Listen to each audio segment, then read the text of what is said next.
এই সফরের মাধ্যমে যদি দেশের মানুষের কোনো অর্জন হয়ে থাকে সেটি এই দেশের মানুষের অর্জন। মাননীয় স্পিকার, সকল সদস্য বিশেষ করে বিরোধী দলীয় নেতা উনিও উৎসাহ প্রদান করেছেন। বিসমিল্লাহির রহমানির রহিম। মাননীয় স্পিকার,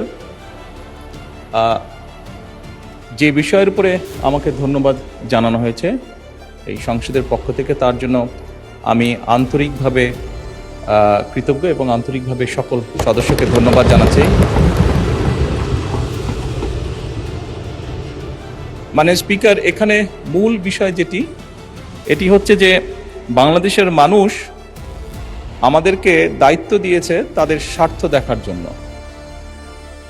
আমাদের দলের অবস্থান থেকে আমরা একটি স্লোগান ব্যবহার করি, সেটি হচ্ছে যে বাংলাদেশ ফার্স্ট বা বাংলাদেশ প্রথম।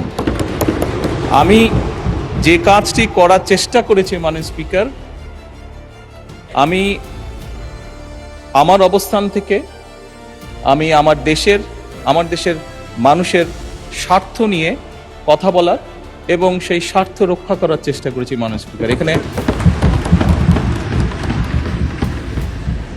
মাননীয় স্পিকার, এখানে আমাদের কারোরই কোনো ব্যক্তিগত কোনো বিষয় নেই। এটি যদি কোনো কিছু অর্জন হয়ে থাকে, ভালো কোনো কিছু অর্জন হয়ে থাকে, এটি বাংলাদেশের অর্জন।